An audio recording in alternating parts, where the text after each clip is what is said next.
Good tidings. Good news. Interesting stuff. I heard about some people, like church wouldn't be stopped. So people, just hear me out. It's about going to drive-in movie theaters for church. People are doing that. They were like, no, come to the drive-in. We'll open it on Sundays for you to do church. So I did like a couple different services for different sects. And they get to have their church at the drive-in movie theaters. Which, in times when everything's so weird like this, how cool is it? And gas is cheap. So how cool is it to still be able to go to church? Like, I grew up going to church at the drive-in, and that's kind of cool. Instead of like, I read all of Orwell's classics because Scott's an asshole and he won't shut up about that stuff. He won't shut up about stabbies that kill 25 to 30% of the people that probably have like genetic coding nanotechnology in it because they want to kill certain bloodlines that are all the biblical good guys that they don't want existing anymore, and it's some kind of thing like with vampires and stuff, you know, like ninja vampires. It's a science fiction movie or something. I'm sure they'll make something like this. Oh no, wait, they did. On Earth! Oh wait, I mean a movie about on Earth where that would happen. Whatever. What am I talking about? I'm jabbering. Good news, other good things. I know this sounds lame, but I'm isolated all the time anyway. So everybody's under lockdown or doing their own thing. I was going to be doing that anyway, and spring is sprung, and love is in the air, and there's nobody to meet, and all that stuff. And I was like, I haven't been thinking about that for like the last 7 springs. I don't care. I said I'm old. I'm done. All right? I only want to resist it now. And they're like, no, everyone must be social isolated. And I'm like, no, love must win. Fine. Fine. Send me a blonde. Whatever. But that's for fun. That's for the LARP. Okay? But in seriousness, I felt great because I was doing spring things. There was work to be done. I was like, I'm glad that I have income coming in. This is great. And I was going to do spring stuff anyway. So it was great putting my hands in the dirt, planting seeds, getting soil ready, just moving junk around that you got to do. And that's not the interesting part of it. It just felt great because spring is for all these things. And I'm like, yes, I feel good. I'm in tune with the way things are supposed to be. And the weather's kind of weird, but still manageable. And the pruning and all the stuff. And it's great. And then there was this moment, and I don't know how to explain this to you, but ducks have a body language, and you know what a duck looks like. There's not a lot to them. So the duck says, I want to be petted. And I'm like, you know what? This is the best moment to pet the fucking duck right now. So my favorite duck, I'll just tell you, her name's Huina, all right? I named him like, it doesn't matter. But that's my favorite duck. All right, because she always wants to be petted and stuff and just wants attention from man, and it's great, and it gets along with the dog and everything, and I have like the most ancient dog, and she scares the shit out of me because she just keeps living, and she's great. And I gave all these things of spring. I gave her half a haircut today because here's how haircuts go with the dog, real casual haircut. Story later. First I'll stay with the duck story, okay? So the duck wanted to be petted. I'm like, I'm going to sit down and just pet this duck. And I did. And I shouldn't say these kinds of things probably, but it's such a personal thought, but it was so good that it just, everything that happened was so cool that you couldn't ask for anything better. Like, I had such a cool memory happen today that I was like, I just want to remember this. And it was one of those memories where it's like, it's just really something simple, but you just remember it because it was great, like the savoring of a moment. Did you ever see the Kids in the Hall's Brain Candy movie? In Kids in the Hall Brain Candy in 1997, they make a happy pill. And if you take the happy pill, it takes you to your happiest moment in life. And some people's happiest moment in life is just mundane stuff, like pissing in somebody else's coffee, when a family came over to visit that one Christmas, dancing to a song, the one guy was gay, and happy moments. And I had one of those today, and it was so great, and I was like, whatever they take away from me, I want to keep this. If I become some old fuddy-duddy, I know it sounds lame because it's a moment with a duck, all right? But I was like, but you didn't hear it yet, all right? This is just setup, okay? So I'm just saying that even instead of getting weird in times like this, you just have to enjoy simple pleasures and actually allow for there to be doing nothing. But this was high business I was attending to. So I just had this simple moment. It was perfect. I'm petting the duck, and I looked at the duck, and the duck looked at me, and I thought, bless you. And I thought, bless all the ducks. Ducks are so cool. And I'm getting eggs now and everything, and it's great. And I ate one of the eggs, which is kind of a weird thing. Did you ever see the Chicken Lady sketch to talk about Kids in the Hall again? They were only on for 5 years. But anyway, they have a lot of really great comedy stuff because they just did people, like people they knew, and I don't know. I thought it was pretty cool. Very progressive. They knew about the stuff that's happening now with politics. It's in sketches with all the progressivism and stuff. I guess Canada was dealing with that shit in the 90s because that show was off the air by 1995. So anyway, Kids in the Hall had Chicken Lady, and it was Mark McKinney who said, I made an egg out of my body and now you're eating it. And then the guy's like, bleh. But that's how eggs work. Like, it's weird to think about it, but like the duck, I feed them, and I know what I feed them, and then they make eggs, and I eat those eggs. That's weird, because I know what I'm making. I'm making proteins, and nobody's getting harmed, and they leave them for me. They started shitting them right out in front, like I come out, and they're there until every now and then one of them wants to sit on a clutch, but certain breeds of ducks don't take care of them, so it's like a weird fake. They're not really pregnant, but they go through it, and I let them, and it wastes eggs. But I don't know, maybe I'll stop doing that. But anyway, I had this moment with the duck, and I'm petting the duck, and I just thought, bless the ducks.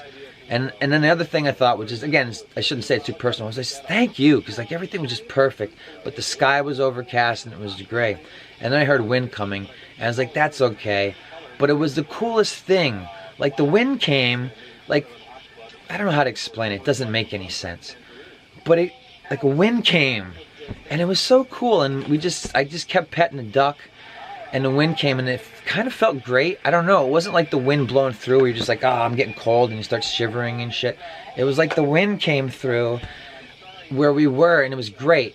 And it wasn't warm wind necessarily or anything like that, but it was great. And this is where it gets even better.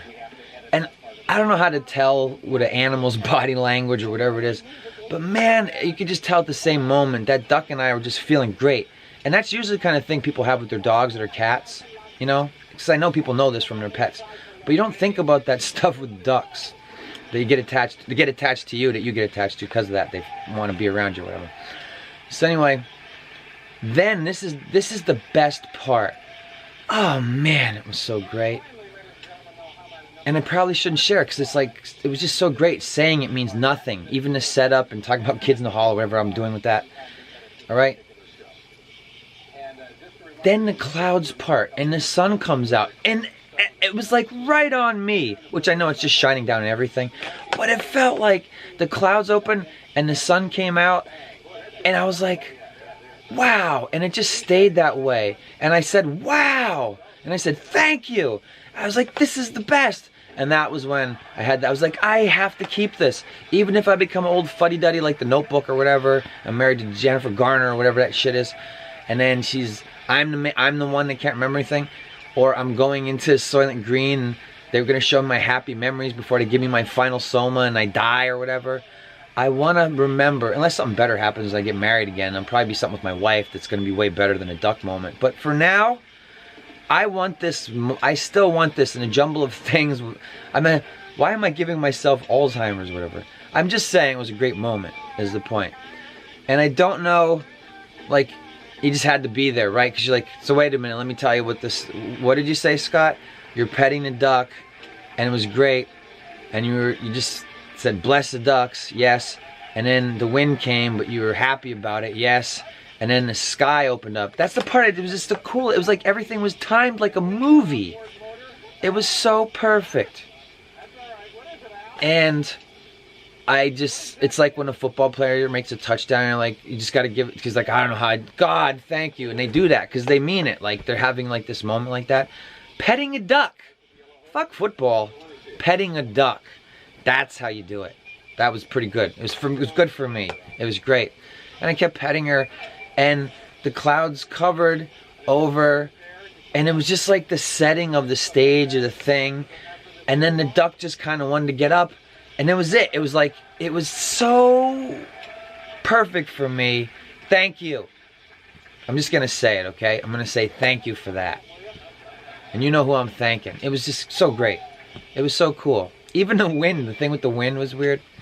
And then like later in the day, I was like, yeah, That's not the same wind that I had for that little moment where it was like this like, I don't know, whatever the hell that was. It was great. And there's nothing about hell. I shouldn't have said that with that.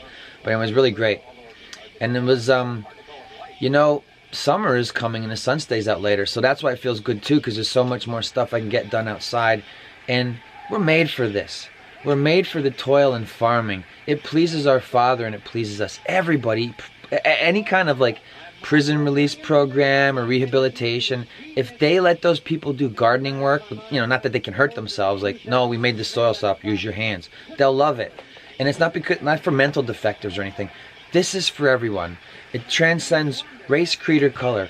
We were made to make food and grow stuff and everything.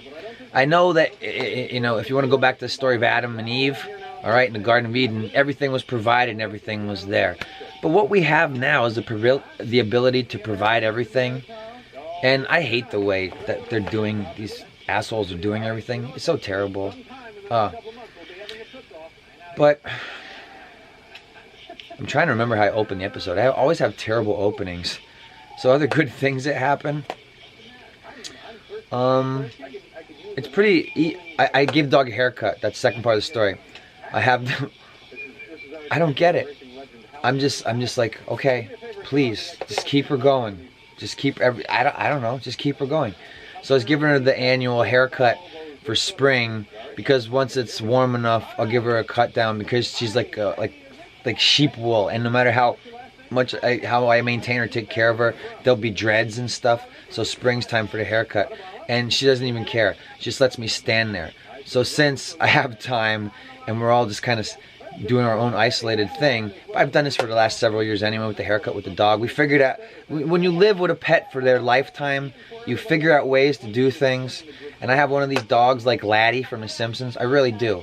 The Labradoodles, they're like, I don't know if they're all like this, but the dog is just like the most mellow, chill dog. But you can play with it and love it up and get it excited. Like when you want it to just go into dog mode, it goes into dog mode. And then the rest of the time it's like, you know, whatever. It doesn't, it's like, I want food. I want to go out. I want to do whatever. I want attention. Just, or, oh, you're acting weird. And they'll put your head on your lap and just like, hey, chill. Or if they can feel like, oh man, Scott's having a terrible time. Boom, boom, boom. I hear nails going up the stairs. So I'm giving the dog the haircut and it just stands there. And then at some point the dog's like, okay, that's enough. And then I realized what happened is she let me do her back half. So I got to do the whole back half. And I don't know if she was paying attention or what she was doing. She just stands there and I cut it with scissors. And then I have to do, the next thing is, this takes time, all right? If I did it all at once, I don't do it that way anymore. That's why we do it like this, casual haircut. It takes some time. And then I have to come in with like a dog groomer with the dog grooming thing. So it's all the same. So it doesn't look like a maniac. Cut the dog with scissors. So anyway, I tried to get my dog in here. That's why I'm doing this. Because I could pet her and be here and everything like that, but and ducks are too unpredictable, might shit. But I know what I fed it, so. But I don't know what it's eating, the bugs. I have like, if you have ducks, if you've never had ducks and you're saying, hey, I want to do some animal husbandry this year, get a whole bunch of rocks and stuff that they can never move, that can't fall and hurt them, or bricks or whatever, and then move them things around all the time, and they will go crazy eating anything. It's cool to watch them. You're like, oh, you're gonna eat that? They know what they eat. And I'm like, crazy. Like, do you ever see those, like, they're big, they're like centipede things, and they're orange and black, and they have shells, and like, they're crunchy. Like, if you stepped on it, you'd be like, ah, because it would make so much noise. The ducks that are just like, can't bite you, like, they bite me, they not to hurt me, like, just like, no, this or that, or, you know, I don't know how to explain it. Like, they're cues. They don't hurt you, or maybe it's just because they're being gentle. But when they want to chew those bugs, they just, I can't believe it. It's like some kind of centipede things. They're probably on the endangered list or whatever. And if they find those things, they just eat them. Those things with all the millions of legs that you're like, ah! And you're like, get them out of here. Not the things that crawl out of the sink that are just like, they look gross, but they're just like hairs or something. No, the crunchy things. I can't believe, like, the ducks, they'll eat whatever. And those little, it doesn't matter about eating bugs. It's probably boring to listen to. So, yeah, ducks, you gotta have rocks. They love water. If you have the luxury, if you do not live, I remember in Colorado, like you couldn't collect rainwater in the suburbs or whatever. And this is where people had money and stuff. Like, no, we can't do that. We're heading into the future. We must conserve.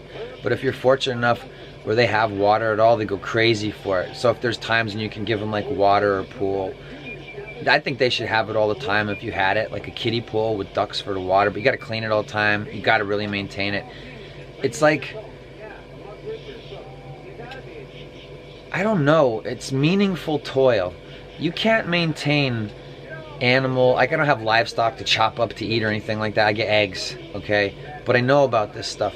And you have to do it every day. My dad grew up on a farm, and he has all these horrible stories. Like, every time I liked one, my dad made me kill it. And I'm like, that's kind of disgusting. But, shouldn't have said that. But, yeah, but, the animals, like, I'll give an example. I remember going to get milk, to buy milk from the farm, and then the cows, I was like, oh, the cows like me. No, the cows, they wanted to be milked because they're cows for milking. So they like people, and I guess like it's, I don't know if I need to drink milk. It does sound kind of painful to keep them milked all the time. But like, it's this weird relationship between man and beast where they love man, that they will do this to provide milk, but you got to help them too. And I said, the lady said, no, it's with the cows. I'm kind of getting a little nervous because they seem to like me too much. She's like, no, these ones need to be milked, you know, because they were just free range. And I was like, oh, so, you know, I saw cows get milked. And it's every day. Like, it's to maintain farm and do that stuff, make food, it's like everyday thing. But it really is a great way of life that's totally been taken away, and it is totally opposite of the way they want to do things in the future. So that's why Future Scott had to go out with the Bad Batch and Jason Momoa and Jim Carrey with a shopping cart and all that as cannibals and all this weird dumb shit, and go out to the Shadowlands or I'm the Shadow Band, whatever, to do this and make our way of it outside the digital credit system. Anyway, so other good things about, I don't know, like animals and pets and livestock. I don't know, everything's coming in. Should be good. Seeds, starting seed trays. I've got all kinds of dirt ready. It's really cool putting hands in dirt.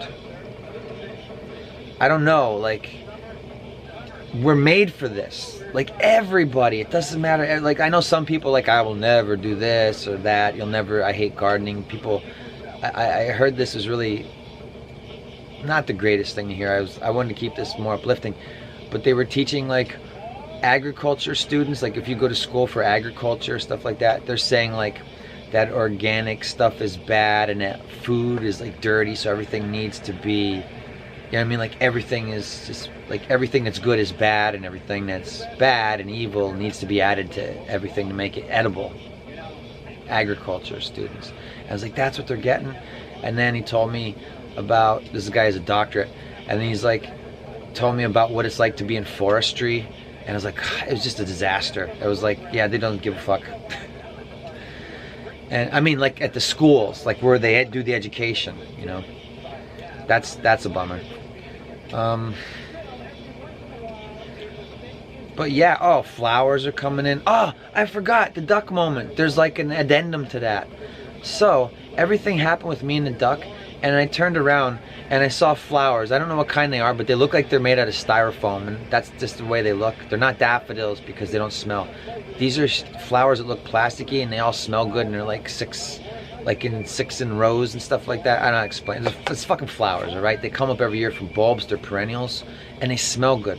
So I petted a duck and everything, and I turned around and I saw those flowers there, and I was like, I'm gonna smell those fucking flowers, because they're, sorry for saying curses.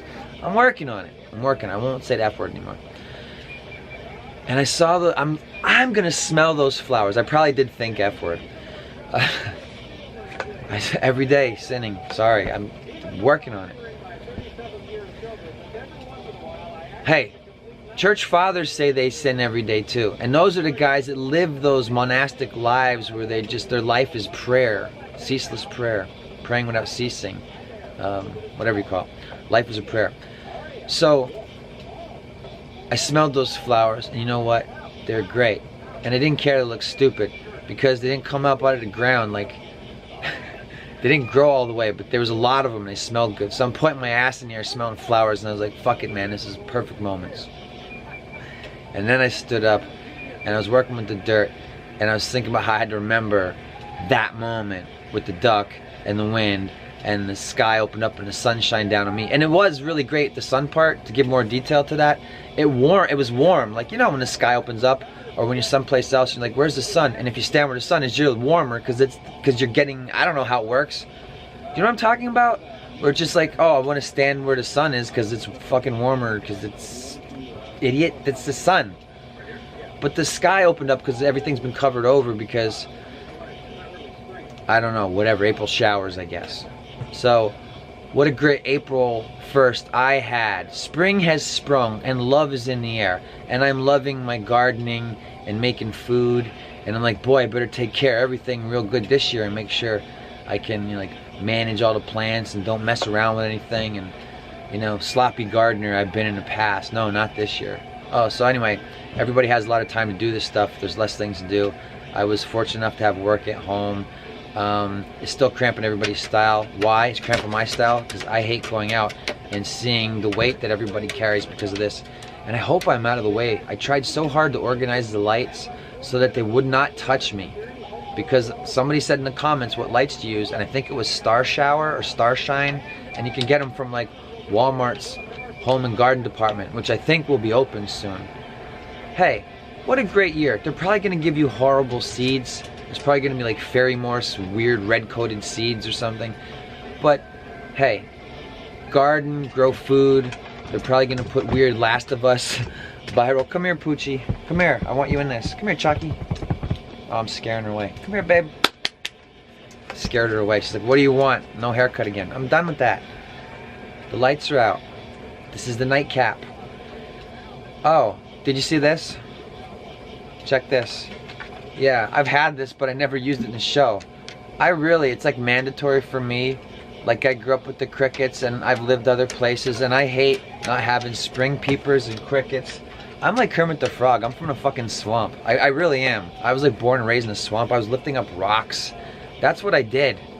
We went around with my cousins on bikes, and we did illegal things and as children, and lifting up rocks and finding crayfish, and we're like, oh, look at fire newts, and you're like, yeah, put that back, it's endangered. Oh man, look at how many of them there are. Well, they're not endangered here, leave them alone. Just finding just every kind of wildlife, being shot at with rock salt for fishing in the wrong place, getting great fish from fishing in the wrong place, almost getting, what do you call it in the olden, we didn't say rolled back then, but like throwing corn into people's cars and then finding out it was teenagers, douchebags with struts on their cars, and then they would stop and try and find you because they did that shit too, so they know exactly what it was, and you threw corn in their car with the windows open. They're girls with them, so now they're gonna chase you. I have so many stories like that.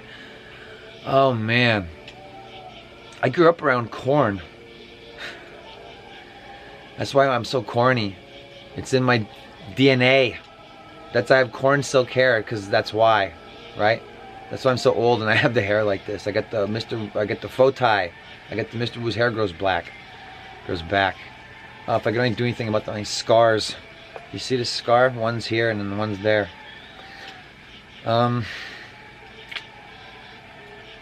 Yeah, other things that was good, it was just pretty much a great day. It was a pretty great April 1st. I don't know why. Maybe it's an April Fool's joke. Hey, we lowered the 5G today. Make them feel good today. Let them have that. April Fool's tomorrow. Zap. No, I don't think so. But no, I had encounters with others, and everyone was sort of like, you know, in as good spirits as possible, as it was not that, I was going to say as per usual. No way. As it hasn't been for a while. Since all this, and I don't know, I think it's you have to, when you get good, enjoy it and take it. And there just kept being these moments where I was like, I don't know, it was just pretty great. It was a pretty great mundane day by myself for the most part, but then when I did encounter others, everything was just pretty amiable. Or I mean, maybe underneath the surface everybody's very nervous and scared and stuff like that. But you can't live like that all the time. You have to be able to enjoy simple moments, all right, of nothing. I think we'll be having a lot of them lately. Even with internet, like today, I was doing stuff and I had internet on, and I was like, it wasn't working right. So then I was like, just shut it off. And then that was it. I was just like, I don't need that for anything. There's no business to attend to or anything like that. And then I was just like listening to whatever, and then it wasn't working and nothing was working. So then I was like, I'm not even gonna mess with the internet or whatever, because I know how to, like, oh, okay, I'll reshard it and reshard it, reboot or whatever, and work. And I was like, fuck, it doesn't even matter. And I got so much stuff done, and it's great. And that's the other thing I'm happy about too, is I always loved the summers. Like, I hate it when, like a child, it never went away. I hate it when the summers were ending and the kids got to go back to school, and it doesn't even apply to me. But I just hate the days getting shorter. You know what I mean? Like, it's winter and it gets. I mean, I like the seasons. I do like the cold things of winter, like cold November air. When you're like, the air is finally getting cold in winter. There's like different air in the winter than there is in the summer. Seasons, they're great. All of them, all 4 of them, they're fantastic. And there's like these spaces and transitions in between, and we still get them. But I'd say since 2007 is when I started noticing, like, oh, come on, everything, is fucked up with the weather. Remember that Tom Waits song? People all over the world talk only about the weather. Yeah, what do they say now? They say, oh, look at the jets are flying over again. Look at all the weird patterns they're making. Oh, what's happening? It's a weird, unseasonable thing is happening. Why? What? I'm telling you, man. It's great to garden. I'll even be willing to admit that I don't like REM, but Gardening at Night wasn't the worst song. That's not a terrible album. I wouldn't listen to that stuff anymore. I wouldn't listen to anybody that's on your top 40. But you know what? This is another great thing about today. I heard the spring peepers, and as it was getting dark, because I'm out there and it's getting dark and everybody's just, chilling. Like all the rodents and wildlife, everybody's going to bed. But then the spring peepers come out and the crickets start coming out, and I'm like, yeah. So when I do that on my podcast, which I've done for years, I did it as an open mic with crickets, like nobody shows up, I'm alone, it's my sit down, stay home comedy. That's what I do on this channel, right? I was like, oh, YouTube, it's like global public access, you can just do whatever you want. And I was like, I want to do that. I want to embarrass my progeny by going public globally, locally, loco, or whatever, and doing this and talking about dystopia and warning you to prevent me, future Scott, from happening, because I just want it all to be green, not MIT vaporwave green, avatared, cannabinoids and aquifers and all that stuff. It would be so nice. And even it's so high out here, even the drones, just chill. They start flying in packs and help the bees gather honey or whatever it would be. I want it to be good, because I wanted to say, no matter what they did to this world to try and ruin it, God's good green would always shine through. Whatever he wanted, he'd always, whatever they tried to do to Natalie Portman annihilation of this planet, it would never happen, because, well, I know that there's like a Bible story about what will happen and what does happen and everything. But you know what I mean? You got to fight the good fight for the good guys. So I thought, no matter what, even in the future was this. Because we're made for this. Men and women were made for each other. And we were made to take a piece of this planet, make it beautiful, and say, what do you want to plant here? And then you plant all the things that you guys like to eat, because however you ate when you grew up, because you ate real food, like fruits and vegetables and meat and grains, and it wasn't all weird. And like, there was no more jobs to make artificial flavors, so that the outside of the supermarket is where all the food is, because you have to keep that cold because it's perishables. And then the inside was all just shit in boxes and cans and with oil and in tins and everything. And it has to have flavors, artificial flavors, one of the highest paying positions you can get on the planet. They get paid a lot of money to come up with artificial flavors, the people who do it. Don't believe me? Go watch the documentaries they have on it on YouTube. All right, it's like an elitist thing. So I've been discovering my Letterman. That's great too. David Letterman show. Never watched it. Going back to the 80s, to a simpler time, and recognizing that all comedy now came from the Letterman show writers, basically. And then David Letterman laughed about it. I know, he's funny too. But I didn't realize so much stuff came from that. So there you go. God, please, Lord, I mean it. I'm being light and humorous, but sincerely, bless Don Giller. He used his life to soothe us in our time of need. Because sometimes there's just something about the world that we're familiar with, even though I never watched Letterman. And I don't know, it's a weird nostalgia for stuff I never... It's all new to me. It's all new to me, but there's this nostalgic element to it. It's like, oh, here's all this comedy. I'm like, yes, everything now that they do that's terrible is predicated upon them just having a late show to do. Say like, well, you have to be funny and you can't do whatever they say you can't do. But other than that, you can just break the fourth wall and just go crazy. So that would be my recommendation for if you're... I hate when people say this. I just got to turn my brain off. No, you don't. What are you talking about? However, that being said, Don Giller's Letterman. Send him a personal thank you and a comment, or like say, God bless you, Don Giller. Because he spent his life, a lot of it, a decent amount, archiving Letterman. Probably from his own VHSs. But also from like whatever's online. And it's always a tragedy, I think, when you want to see something, you're like, oh, look at all the trouble he went to archiving stuff and they took it down. Cool things about the past. You could just use music. You could just use it. Which made DVD collections more difficult in the future when DVDs mattered, because a lot of shows or movies or whatever had to, like TV shows specifically, had to change the soundtracks before they could release them on DVD, because there was all that copyrighted music, and if you use somebody's music, I guess even like it didn't work. Like, hey, we're like, there's a cutoff about like what do you call it? Retroactively, they can go after your old show you made that was before those laws and say, well, if you're putting it on DVD now, you can't use REM's theme song for Chris Elliott's Get a Life, who was a Letterman writer. I don't know who's listening to this at any point anymore. It was a pretty great day, and yeah, and it feels good to work and to get physical and to be outside, and spring is sprung, petting livestock, moments apart, being shined upon by the Lord, whatever you want to call it. I don't want to be like a bearer of false witness or anything. It was just a great moment. I just wanted to remember it. And I was like, The Notebook? Fuck that. No. I'm going to pet the duck and the sun shines on me and it's like a nice breeze. It's great. And then I smelled flowers. The kind that are supposed to smell good. For Easter.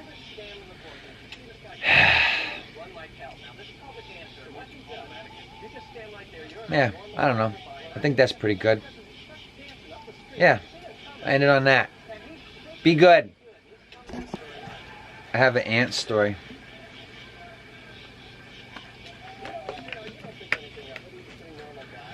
I'm making jerky, and a straight piece of jerky landed on the counter, and I forgot about it.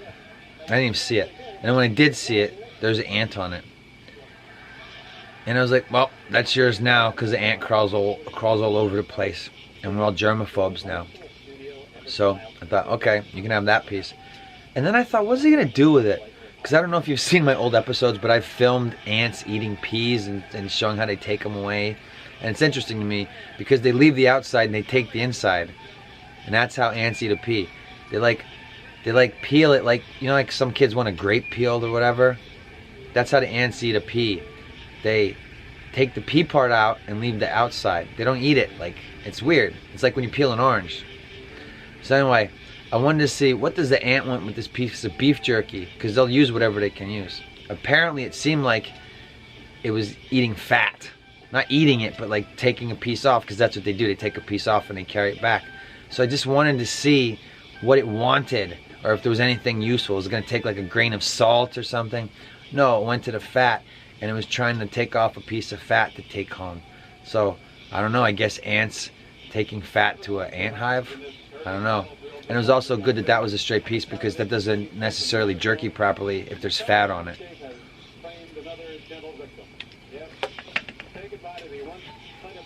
This motherfucker just drink out of the container and then put the lid back on, and he's going to put it away and he's going to drink out of it again? Of course not. I just did that because I thought it would be like a funny bit, because people are going to start thinking about everything that they fucking do, and like, I got mail, I gotta wash my envelope off with fucking hand sanitizer. Whatever. There's so many inconsistencies I've seen with like people trying to like going and using everything with gloves at the store, at the self-checkout thing, and then getting change, and then that moment where they're like, what do I do with this change? This could be change from anywhere. Ah! Oh, cashless society, take me away now, please. But keep all my numbers the same. Why don't they just do that? If they can do anything, why don't they just keep everybody's numbers the same and then do that and say, okay, we're just going cashless and you don't have to get shots. Okay. They just want to track everything we do. People will trade stuff, all right? Hey, Red Letter Media, you idiots. You didn't think that a secondary market economy was going to be Star Wars figures. Think about it. Think about how many 3.75, 1/4 inch scale that's money in the future. I'm future Scott. I'm telling you. I know. Do you know what happens? It's a Star Wars economy. It's a post-Star Wars economy. All right? No dollar. And then what are people using? Star Wars currency. The figures. Oh, that's the rare Yoda. That's like $50. Yeah. Oh, what? This is a common Rancor keeper. This is nothing. So Red Letter Media, you melted money. You idiots. You had a whole fish tank full of money that you filled full of like acetate or whatever the hell it was to melt Star Wars figures, and it didn't even film cool. It's just dumb.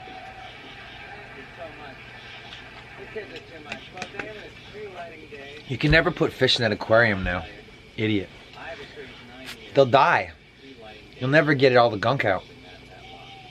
So, do you even know what I'm talking about? Red Letter Media, they melted a whole fish tank full of Star Wars figures in acetate or something like that. And it just didn't, it's like one of those, when you just film something and you just get nothing. I remember one time making a whole stop motion animated thing with a fox, and you had to take the film to the pharmacy to get it developed, and it came back and it didn't work. I spent all this time animating like a clay fox man going It was like a rabbit and a fox thing that I made, and I spent all this time and I couldn't wait to see what I had made, and it looked like shit. It wasn't even like an animated thing. It was just terrible. It just looked like nothing.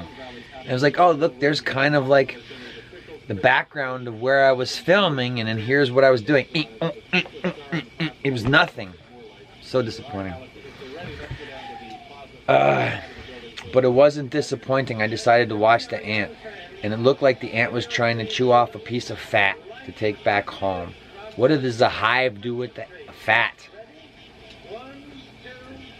And then I thought about ants and all the crazy stuff they do, basically just to always bring food and supplies home and stuff like that. And then I was thinking about like hive mind mentality stuff. I'm like, oh, that's terrible. And I thought about like all kinds of weird 21andMe DNA stuff and YouTube and all, and then like weird shit like I don't even want to say, like using it for genetic bombs or something. Like we must destroy all the, you know, bloodlines of the O'Briens or something like that. And so I don't know, whatever. Like nanites, like genetic nanites that are hunting lineages or something. Are you from the lineage of Solomon? And there's like nanites, like, oh no, they're eating Vin Diesel because he's from the wrong bloodline or something. Whatever, it's nonsense. But it was cool with the ant. I guess I don't really have that much things to say about animals unless I think of anything interesting, and I'll just kind of pack those stories into an hour. I have like a lifetime of animal stories, but I was trying to think of stuff recent, like quiet, isolated moments that are good. Like, what are some moments that you have that aren't like, I don't want to hear about you, like, oh, I was stroking it, right? I don't want to hear about that. That's just sinning in your heart. That's, you don't do that. But I don't know if I'm allowed to get any comments. If you feel like leaving a comment, I'm going to start suggesting things like, hey, if you want to comment about this, like last time I said, hey, you think I need a haircut? I'm going to do whatever I want anyway. But, which is, I'm not really getting a haircut. But I just said that because I looked like shit, and I knew it. When I was doing it, I was like, oh, I've gone so far into this episode and look like shit. There's nothing you can do about it. And yeah, I guess, I don't know, vanity, a little bit. I don't know, I forget what I was saying. Something about animal stories. Yeah, I can't, you know, like, think of anything now, but if I can, to make this fill like an hour, I'll come back with interesting stuff. I have a whole lifetime of that stuff. Whatever I was going to say that I just trailed off and forgot. Sorry for doing that again to you. And I don't know, I'll come back later if I think of anything.